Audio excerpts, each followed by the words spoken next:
Good morning, people. Just down here on the dock in Lyle Harbor, hanging out watching the otters on the shoreline. It's been quite a while since I've uploaded any kind of information other than little shorts.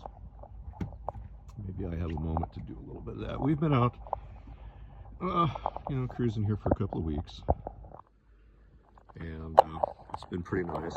It's been kind of a big change for us.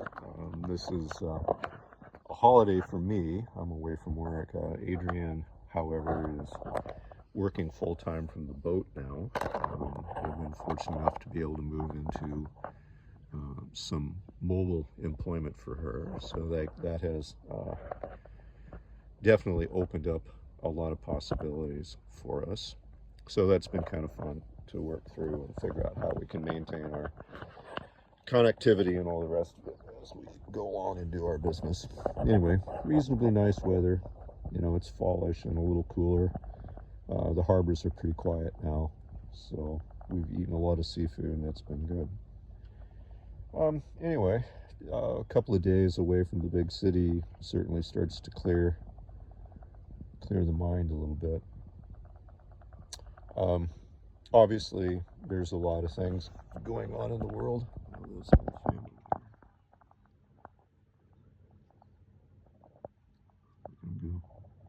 Always fun to see.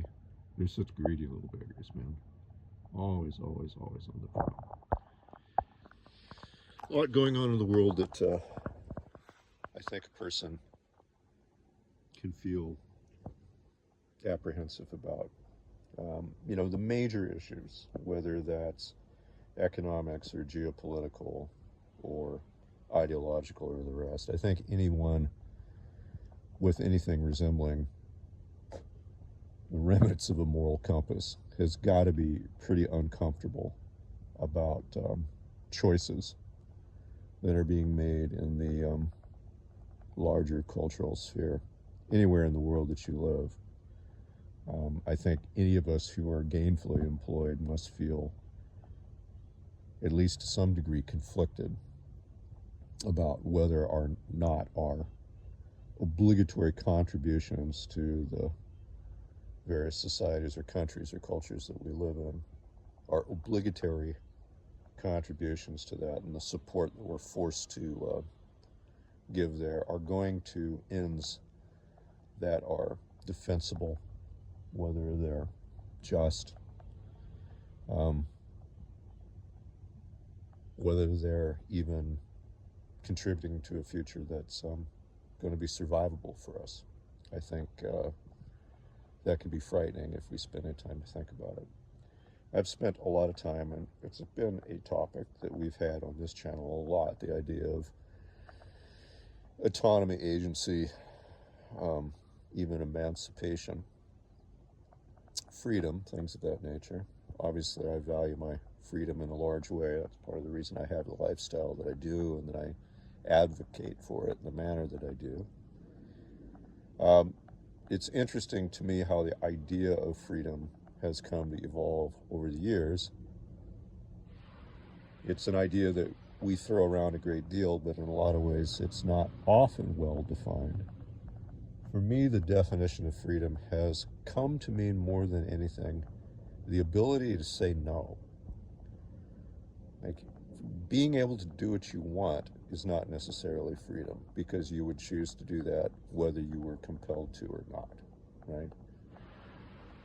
Following your desires and the things that you're passionate about is not necessarily freedom.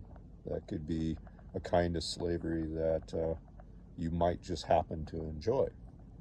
Where the facts become essential are when you are being compelled to do things that you would not do, or you would find morally reprehensible, or things of that nature. It's when the word no comes in that whether you are free or not becomes very, very, very apparent. And if we start to think about how many of us are able to say no to or corporate masters, or to genocide, or just other forms of ecological injustice or the rest.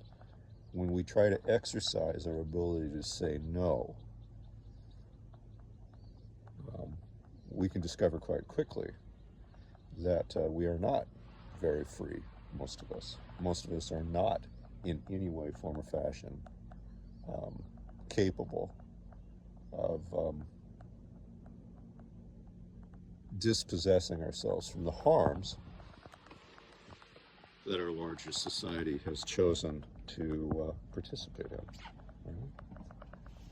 Part of my project here in a very big way is to learn how to and to emancipate myself and to be able to purchase for myself the freedom and the ability to say no, to be a non-participant in the things that are destroying the world that I love, right? It is interesting, and it's been a tidbit that comes from me from a little research recently. Obviously, slavery was a major factor in much of human society, and in some cultures it's been far more overt than others. I was interested in what it took for a typical Roman slave to become able to purchase their own freedom. And I was wondering if the amount of labor and time and effort that it took into being able to purchase your own emancipation was something that was relatively constant over time. And it's purely a suggestion and an idea, but it appears, as much as I can glean the numbers from the historic record, that it was about 10 or 15 years of hard labor required for a slave to amass enough wealth to be able to purchase one's freedom. And for serfs in Tsarist Russia, that was about the same number. And certainly for those who were indentured servants in the colonial era, that was about the same number. And I would suggest that for most people in the modern era who are functional wage slaves, for them to come up with enough capital to emancipate themselves from the day-to-day obligations of being compelled to work for other people. It's about 10 or 15 years. That's about what it has taken me to get to the point where I am now, where I feel relatively autonomous. And I would guess for a lot of people, it's going to be about 10 or 15 years of hard work to get to the point where functionally, however you choose to do it, obviously sailboats are my thing, however you choose to do it, when you get up in the morning, your choice to do whatever it is you do, whether it's employment or not, is a choice. It is something that you have consented to for your own benefit. And if you were to choose otherwise, you could, in fact, choose otherwise. I'm not saying necessarily that you are independently wealthy, right? That's not what I'm getting into. What I'm getting into is specifically the question about whether or not your earning of your daily bread is something that you do by choice, or whether it's by compulsion and forced consequences of simple circumstances. And it looks to me that for much of human history, 10 to 15 years was what it took of really busting ass for the average individual to get to the point where they have earned for themselves the right to say no. Yeah, I think if we start to define freedom very much in that sense, where it is the agency to say no,